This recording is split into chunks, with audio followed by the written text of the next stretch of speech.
আর যারা 17টা বছর আন্দোলন সংগ্রামে খুনি হাসিনার বিরুদ্ধে রাজপথে লড়াই সংগ্রাম করেছে তারাই সামনে থাকবে।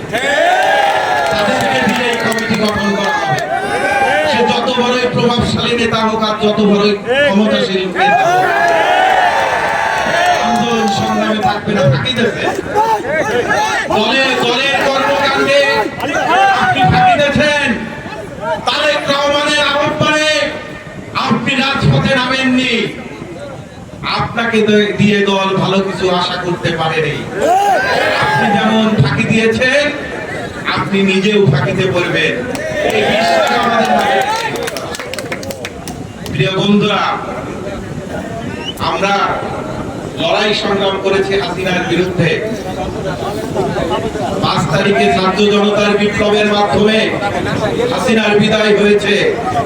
এটা কি শুধু 5 তারিখের দিনেই কি শুধু আমরা রাজপথে নেমেছি বলে বিদায় হয়েছে?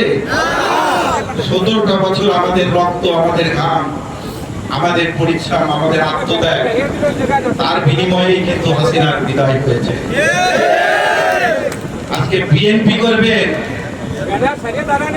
দল থেকে মন থেকে যদি বিএনপি না করে, ওই রকম নেতা কর্মীদের আমাদের দরকার নাই।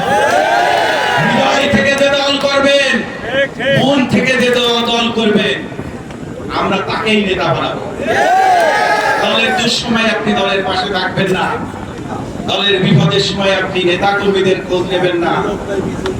এসে বড় বড় কথা বলবেন, এমপি চাই, মন্ত্রী চাই, অমুকটা চাই, সভাপতি চাই, সেক্রেটারি চাই। আমরা কিন্তু ইচ্ছা করলেই দিতে পারবো না।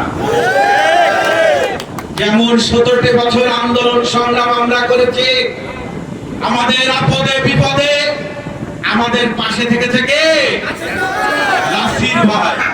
কি ঠিক আছে? আমরা জেলখানায় গিয়েছি,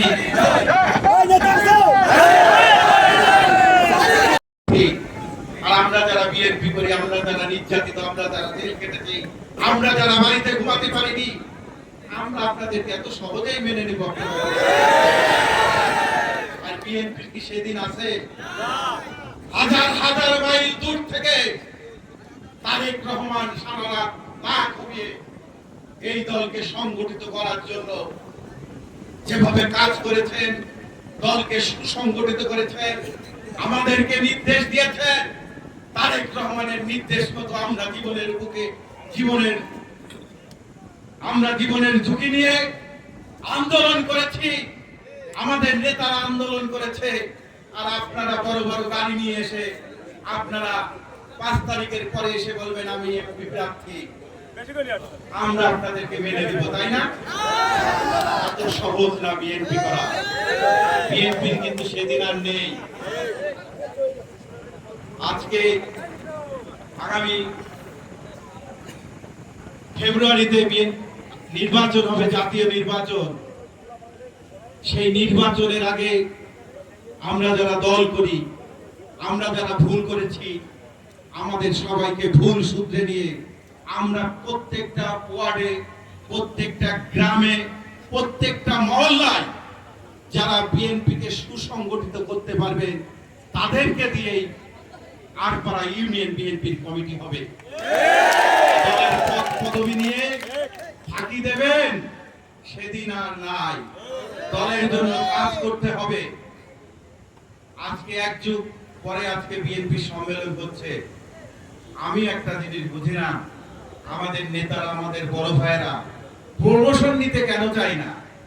কেউ থানায় যাবে, হ্যালো, কেউ থানায় নেতৃত্ব দেবে, কেউ জেলায় নেতৃত্ব দেবে, কিন্তু একটা জায়গায় সবাই থাকতে হবে। কিসের জন্য?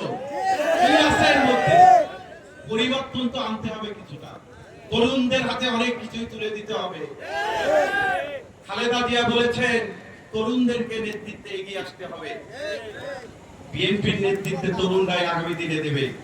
বন্ধুরা, বক্তব্য দীর্ঘায়িত করব না, শুধু বলবো আগামী বছর ফেব্রুয়ারিতে যে নির্বাচন হবে, সেই নির্বাচনে আমাদের মনোনীত প্রার্থীকে খন্দকার নাসিরুল ইসলাম নাসির ভাই। নাসির ভাইয়ের কোনো বিকল্প আছে? নাসির ভাইয়ের কোনো বিকল্প নাই। মধুখালী, বোয়াল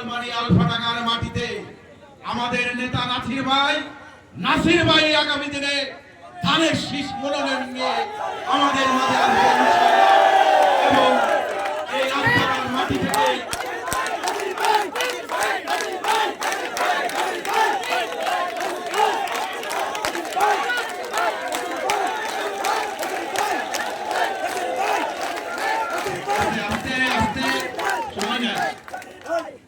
আগামী দিনে নাসির ভাই আলপাড়ার মাটি থেকে ধানের শীষের পক্ষে সর্বোচ্চ ভোট দিয়ে আপনারা নির্বাচিত করবেন।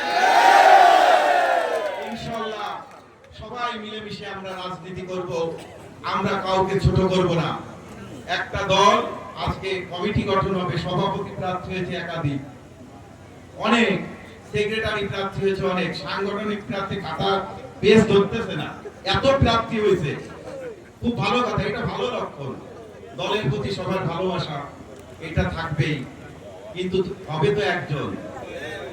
আমার কথা বা আমাদের নেতাদের কথা যে আগামী দিনে যে সভাপতি হবে, সেক্রেটারি হবে, সাংগঠনিক হবে, সহসভাপতি আছে, জয়েন্ট সেক্রেটারি আছে, বিভিন্ন সম্পাদক আছে, 71 সদস্য বিশিষ্ট কমিটি হবে।